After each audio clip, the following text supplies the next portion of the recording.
দু একটা কথা বলতে হয়। আমরা শুনছি বিভিন্ন কার্ড দেওয়া হবে,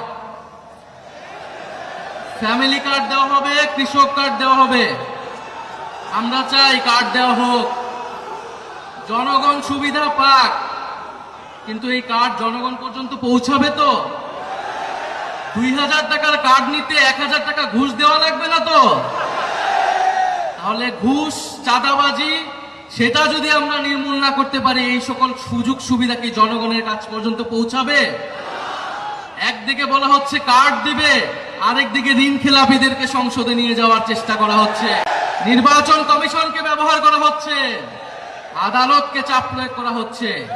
ফলে কেমন দ্বিচারিতা? যদি প্রকৃতপক্ষেই জনগণকে সুবিধা দেওয়ার নিয়ত থাকে, তাহলে কেউ ঋণ খেলাপিকে নমিনেশন দিতে পারে না। যারা ঋণ পরিশোধ করে নাই, তারা সংসদে গেলে আপনার মনে হয় তারা ঋণ পরিশোধ করবে? আর এরা আবারও ঋণ নিবে, এরা আবারও টাকা লুট করবে, এরা আবারও টাকা পাচার করবে বিদেশে। আমরা তো এই বাংলাদেশ চাই নাই, আমরা তো সেই লুটেরাদের বিরুদ্ধে গণ অভ্যুত্থান করেছি। ফলে নতুন কোন লুটেরাদের আমরা ক্ষমতায় যেতে দেব না, বাংলাদেশের জনগণ তাদেরকে ক্ষমতায় যেতে দিবে না।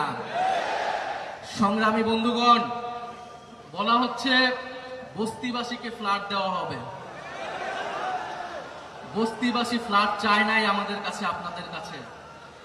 বস্তিবাসী চায় নিরাপদ জীবনের নিশ্চয়তা, বস্তিবাসী চায় মর্যাদাপূর্ণ কর্মসংস্থান। বস্তিবাসীকে ঢাকা শহরে আজ পর্যন্ত যারা ফ্ল্যাট দেওয়ার অঙ্গীকার করেছে, তারা বস্তি উচ্ছেদের পরিকল্পনা করেছে। তারা বস্তিতে আগুন লাগিয়েছে, বলা হয়েছে আপনাদেরকে ফ্ল্যাট দিব, আপনারা বস্তি থেকে উচ্ছেদ হন। আমরা আল্লাহ না করুক হয়তো এই ধরনের কোনো প্ল্যান নাই। জান্নাতের মালিক আল্লাহ, অবশ্যই মহান সৃষ্টিকর্তা, আর ভোটের মালিক জনগণ, ভোটের মালিক নাগরিক।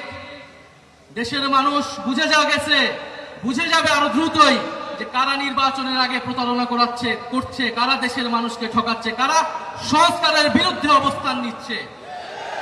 প্রিয় সংগ্রামী বন্ধুগণ, 12ই ফেব্রুয়ারি 10 দলীয় নির্বাচনী ঐক্যের সমর্থিত যার প্রার্থী রয়েছেন, যার যেখানে মার্কা রয়েছে, এই ঢাকা 15 আসনে দাঁড়িপাল্লা, অন্যান্য আসনে শাপলাকলি, রিক্সা সহ 10 দলীয় জোটের যে মার্কাগুলো রয়েছে, আপনারা তাদেরকে জয়ী করবেন, তাদের সাথে থাকবেন।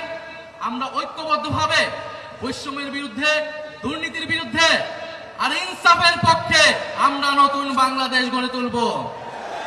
শেষে যাওয়ার আগে আরেকটি কথা, এবারে নির্বাচন শুধু সরকার বদলের নির্বাচন নয়, দেশ